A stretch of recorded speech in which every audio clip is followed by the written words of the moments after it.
Ayan, perfect morning po. Ayan, bumipiyok pa. Perfect morning po sa mga nasa Zoom and FB Live. Happy Thursday.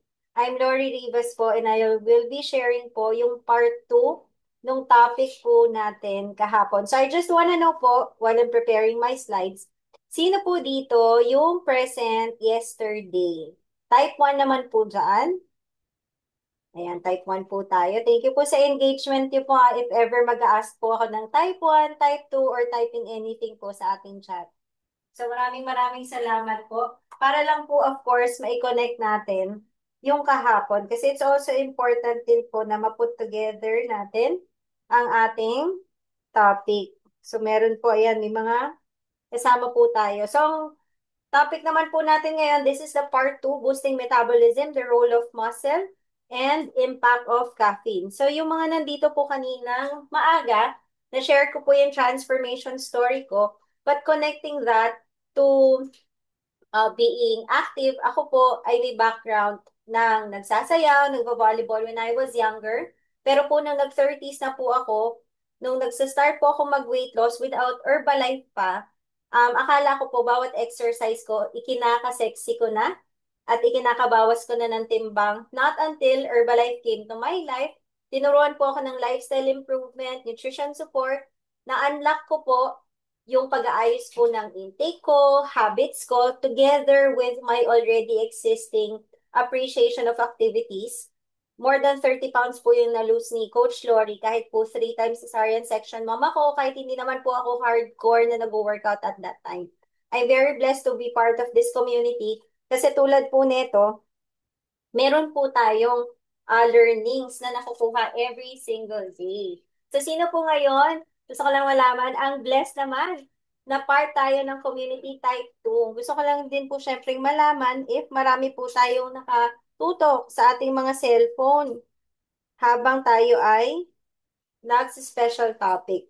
So, magsi-stop share lang po ako. Meron po bang ready, Coach Liz or Coach Nida, for the video of our part 2? Yan.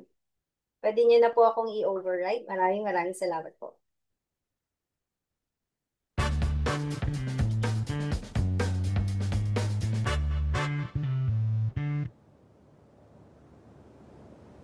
So for those that aren't metabolically fit and they want to utilize caffeine in order to boost their metabolism because, that is such a natural way to boost your metabolism, what happens at a physiological level when you use caffeine to boost your metabolism? When you're not going and getting active and taking those walks and doing that thing, what happens? Well, I think, yeah, so you bring up a good, I think, like misconception. I think people think of caffeine as this magic metabolic booster thing, but like let's first maybe break down like what's happening with caffeine and what it's actually doing, and then maybe cover a couple myths. So like what caffeine is doing is it's sort of mimicking this feeling of energy in the body. It kind of tricks your body to think I've got more energy than I do. And so what it's doing is helping you feel alert. It's helping with maybe a little bit of mental focus. So that's kind of where I think about caffeine. There's a lot of, people for sports use caffeine, like they're ready, they're kind of more game time ready. Right, I don't know, right. what do you want to I add would anything? totally agree. I think about, I'm going to use Madison again for another example. You're like, okay, stop it. But if she's up to bat, if you have a caffeinated beverage like 30 minutes before you're up to bat, you're not going to hit the ball 3 times as far, but you'll, as John just said, you're going to have more focus. You'll probably have your maybe increased hand-eye coordination because your reaction time's improved. So I don't think of it as like this super stimulant in terms of creating a tremendous amount of energy in your muscle tissue, but it gives your central nervous system a kick. So, Right. and you just think about it, caffeine's consumed globally, right? I mean, whether it's coffee, green tea, black tea, different type, it's such a common thing that people use. Guarana in South America. So it's in a lot of beverages that people use, and it's very common. I think that that's the basis of this maybe misconception is like there's probably like a momentary like blip up in sort of this like basal metabolic rate, but it's relatively short and small. Right. So if you put in the context of like movement of muscle, it's kind of negligible. Right. But I think that's where the Switch to relax mode. Try C2 Cool Blends in Dalandan, Peach, and new Freeze Melon. Welcome to the Quick Start Guide for Ayan, so commercial lang po tayo para po alam natin nagising ang lahat. Haven't created your Ayan. ad video yet. Thank Do you. that before you do this. Misconception comes from. Right. Totally. And as we talk about misconceptions, another misconception is that energy crash. Is that what you Oh, I love talked this. I about love this in one. that? it's a Yeah. So I see a lot of ads on social media. They're like, "Hey, like, don't get the caffeine crash. Get my product instead, and it's lasting energy or something." You know, that pitch. Caffeine doesn't innately cause a crash. What's causing the crash is like if you're masking lack of sleep and poor rest, you're gonna get this feeling of energy from the caffeine, and as the caffeine wears off, it just reveals the fact that you're tired. But it's not actually caffeine causing the crash. It's you're already at that low level. I mean, so that's a big misconception. I Yeah. think so. Yeah. I would totally agree, and I would just add that. Look, I was trying to set the tone by saying caffeine's consumed by millions of people around the world. I mean, billions. I think tea and coffee are probably with water, tea, and coffee are the most consumed beverages probably on the earth. But there's not a problem with caffeine. I enjoy having caffeinated beverages, but I think to your point, Madison, it's not going to create some kind of magic. It works through these physiologic functions. It helps support the body in different ways. Yeah. And it could be delicious in your coffee, tea, or energy drink, whatever you have. Yeah, which basically brings me to also asking, is there such thing as too much if we can enjoy it as much as we do? How much caffeine is too much, and does that affect us negatively physiologically? Yeah, absolutely. I think, and you go to any country, I think generally the folks who are in charge of the health ministers and these agencies will generally set healthy ranges for caffeine consumption, because it's really kind of a point of when I was in school, some of the professors would tell me, you have one slice of pizza, it tastes really good. You have 3 slices of pizza, it's still pretty good. There's a law of diminishing returns. If you eat a whole pizza, you're just not really enjoying it. It's really not doing what the pizza's supposed to be. You're supposed to enjoy it, right? So caffeine consumption is kind of a law of diminishing returns. It's going to help you stimulate the central nervous system, like John said. But at a point, you don't need a lot more, because it's just going to make you a little jittery and maybe nervous. And so it's not really helping. It's not a dose-dependent response. So we have recommendations generally in most countries where we're training and teaching. You don't want to have more than, let's say, 200 milligrams per sitting, and then we're really not going to have more than 400 milligrams in a day. That's generally general recommendation. So I think in terms of milligrams, I think in terms of put it in context, like 2 cups of coffee back to back great way is to kind of a frame it. level, or maybe like 2 strong teas or something, so then it's like twice a day, right? So that's kind of like, I think, a bound. So like an energy drink, a strong energy drink might be 200 mgs in 1 can. So like 2 cans a day. I think the other interesting thing is caffeine sensitivity. It's like highly habitual, meaning like you get used to it real quick. Like it's a chemicals that form in the body. We learn to metabolize them. So like there's people that are more easily able to metabolize higher caffeine. So someone that's like doesn't get a lot of caffeine, they get a high dose, right? Then that's where you start to get, increased heart rate and some of these negative effects.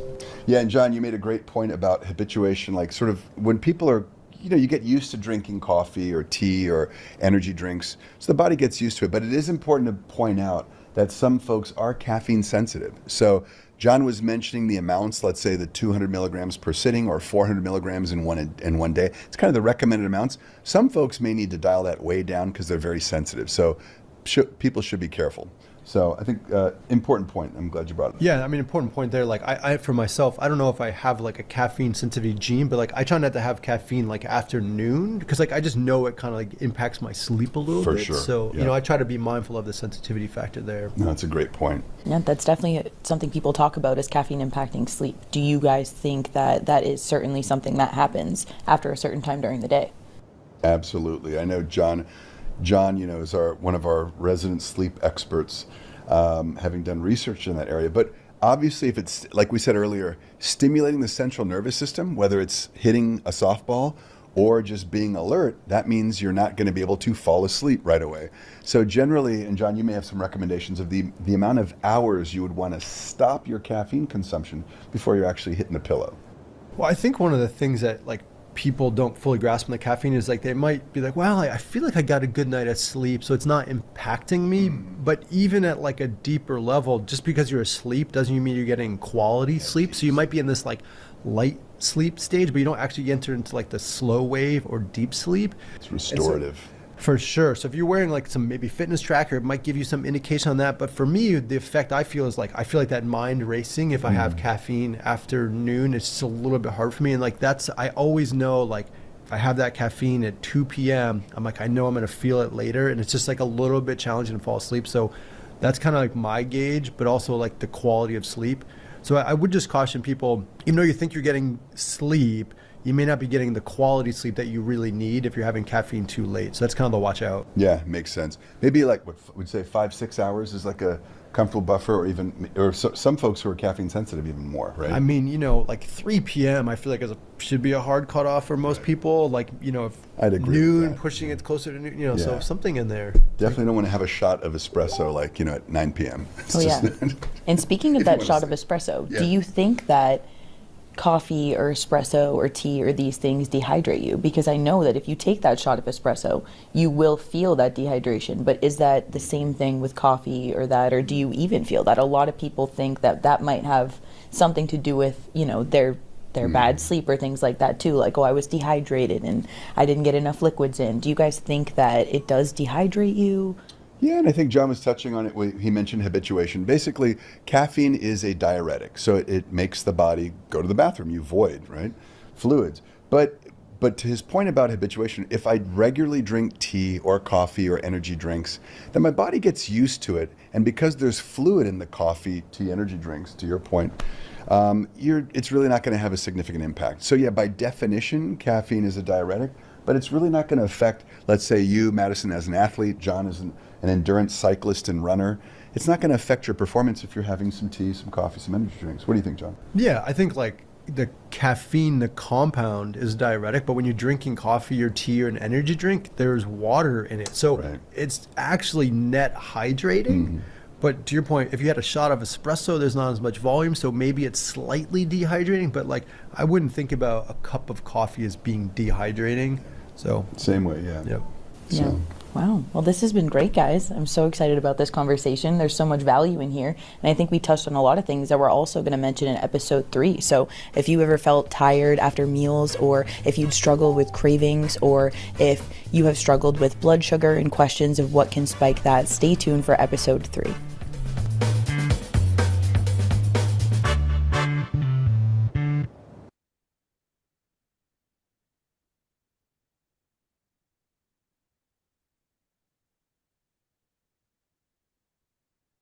Salamat na may nag-remind sa ano, wala pala akong audio. Alright, maraming salamat sa mga tumutok. Marami po tayong natutunan. Pero quick recall.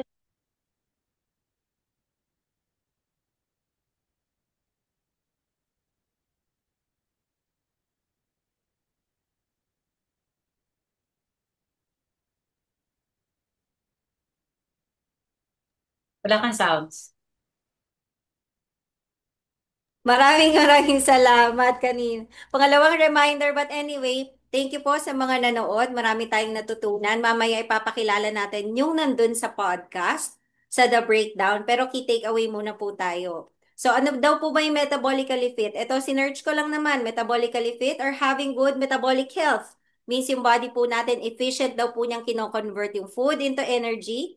Nagme-maintain tayo ng various bodily process functions daw po kasi including hormone production, digestion, sleep cycles, which nabanggit kanina, without significant negative impact sa ating health. And it's not just about burning the calories kasi we might always connect metabolism into burning the calories, but it's not just about that. It's also about how well our body manages its internal processes because metabolism is indeed a process related to energy and overall well-being. Ano pa yung key learning natin? Ayan, so caffeine is not a magic metabolic booster. From the previous, dun sa part 1 po kasi, it's about muscle mass na may kinalaman sa metabolism. Connecting that to caffeine, hindi po siya magic metabolic booster. Ang sabi po ni Dr. John Heiss, minimimic daw po na noon yung feeling na we have energy or more energy in our body. And caffeine is helping us feel alert, and have mental focus. So disclaimer po, caffeine po yung pinag-uusapan natin, hindi literal na kape na inumin. So the caffeine or the chemical component or compound po. So in sports naman, as an example, when we have caffeine 30 minutes before the game, it can look like we are game time ready. And for some athletes, it works that way po kasi nagkakaroon nga sila ng feeling of alertness and mental focus. Katulad po ng example kay Madison, na hindi naman daw po niya mahihit 3 times as much yung bola, but it will give her a better, ayan, hand and eye coordination and reaction time. And it's not a super stimulant, creating tremendous amount of energy in the muscle tissue, but it can give our central nervous system that kick or that pick me up.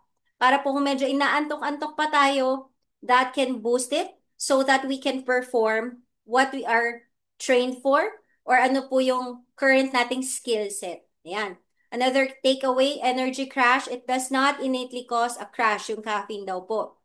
Sinabi rin ni Dr. John Hayes na nagkakaroon tayo ng natural crash pag nagkape tayo, lalo na kung wala naman talaga tayong tulog, pagod tayo. So pag nag-caffeine tayo, tataas yung energy natin, pero pag nag-wear off naman daw po yung impact ng caffeine, yung obvious fact daw po na tired tayo, magsusurface pa rin. Actually, in a personal sense po, ako nung nasa BPO ako na night shift ako tapos may laro kami ng umaga ng volleyball, mag-energy drink ako ng malala, mag-brand tayo, Red Bull, ganyan. Tapos meron akong baon na sports drink. Doon sa mismong moment na naglalaro ako, may energy boost ako noon, pero magda-die down talaga yon. Hindi tawag doon ay energy crash. It's just that, puyat naman talaga ako. At galing ako sa shift. So, is there such a thing as too much caffeine? According to the health ministers na nagsiset at nagre-recommend ng healthy ranges of caffeine consumption, according to Dr. Luigi Gratton, good enough, 200 mg or 200 milligrams per sitting, but not more than 500 milligrams in a day. Yung mga health ministers po, this may vary from country to country, but this is at least the general context po na shinare nila Dr. Luigi Gratton and Dr. John Hayes. What else do we have here po? Meron daw po ba tayong caffeine sensitivity? Ay, doktong natin, is there such a thing as too much caffeine? Ginawa niyang example yung sa pizza. 1 is pleasurable, enjoyable. 3, medyo, but if we have a box of pizza, there's this law of diminishing returns na daw po. Hindi na din siya pleasurable. And it's giving us, in terms of caffeine, being jittery, nervous, or even increased heart rate. So ano po ba yung caffeine sensitivity? Iba-iba po ito per person, but it can look like caffeine can stimulate the nervous system, make us alert, make us not fall asleep right away. But the caffeine sensitivity po, since nag-a-adapt din po yung body natin into metabolizing the chemical or the compound in caffeine, yung iba naman po, it causes them to not have good quality of sleep. Ayan. And nag-a-adapt po or mas nagiging familiar na po yung system natin dun sa presensya ng caffeine. Kaya rin po may iba po tayong kakilala in terms of pick me up or energy boost. There are some people na sabi nila, ay immune na ako sa kape. Yung iba naman, ayaw nila na magkakape like Dr. John Hayes na magkakape around 2 o'clock or 3 o'clock. Kasi parang feeling niya naman, tumatakbo pa rin yung utak niya. And yung sinabi niya po na may fitness monitoring devices like the watches, yan. Meron po doon kasi mga deep sleep, light sleep, or REM na sinasabi. Meron po doon na makikita na 4 na oras yung actual tulog, pero light sleep lang daw po sila ng mga 3.5 hours. May mga ganun pong examples, which we're not gonna go through the details. So, caffeine and dehydration naman po in terms of our recap. Caffeine is a natural diuretic. Ano daw po ba ang ibig sabihin ng diuretic? It causes people to urinate. Or ano daw po tayo? It's a substance found in nature such as certain foods or supplements or herbs that help the body eliminate excess water and salt through increased urination. So, ang sinasabi din po dito na natural diuretics may be helpful in managing fluid retention, virus factors including hormonal changes, menstrual cycle, inactivity, or certain medical conditions. So in terms of dehydration, since ang caffeine pag ginawa na po siya as a drink, for example, kape, tsaa, or yung energy drinks, meron naman daw po siyang water or liquid. So technically po, it can hydrate. But there's also this balance naman po na hindi lahat ng inumin natin colored beverages kasi we still need to appreciate water as it is. Ayan. So, recall lang po tayo mabilis, no? Part 1, kaya po magkaduktong sila because the muscle mass can help us with our basal metabolic rate, which can help us with better burning of our calories or our metabolism, which can help us burn more fat or utilize our fat, or even when we activate our muscles, after eating, for example, just like in the example in the previous video po natin, pag kumain daw po tayo, when we move or when we walk around, na-activate natin yung muscle natin, nagkakaroon ng better response yung body natin sa sugar at iba pa.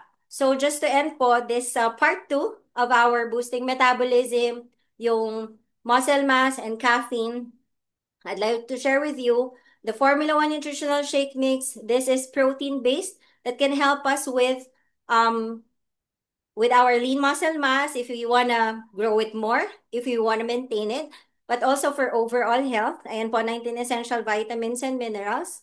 And speaking of muscle building din naman, hindi lamang to limited post-workout, but 24 grams of whey and casein protein present in this rebuild strength at 190 calories if you're watching your weight or if you are also like counting your calories and your protein or your macros every single day, just in case.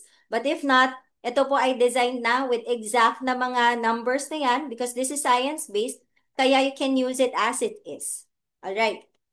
In terms of coffee naman po, or caffeine, ayan, meron daw po itong 80 calories lamang, 0 sugar, 15 grams of protein. This has caffeine content from Robusta Espresso coffee beans, but this is also around the serving na sinabi po ni Dr. Luigi Gratton, such as na around 200 milligrams per sitting or 400 milligrams per day.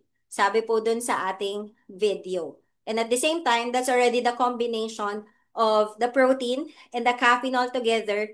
We utilize our supplements, the whole foods that we can access, lalo na po yung mga natural nating mabibili, to our advantage to maintain health and wellness. Anything that is too much can cause us something, but anything na sobrang konti can also cause us something. So we have to find the balance as much as possible with what we eat, how our activities are, and huwag po natin kumbaga i-rely din yung energy boost natin with caffeine on its own because kaya nga po shinare din yung 7 pillars of good health gawa ng kailangan po ng sleep. So this is the herbal tea concentrate and according to the website of Herbalife too, this is around 85 milligrams ng natural caffeine that can help us with boosting our energy, feeling revitalized, and provides antioxidants and most importantly, hydration for our body.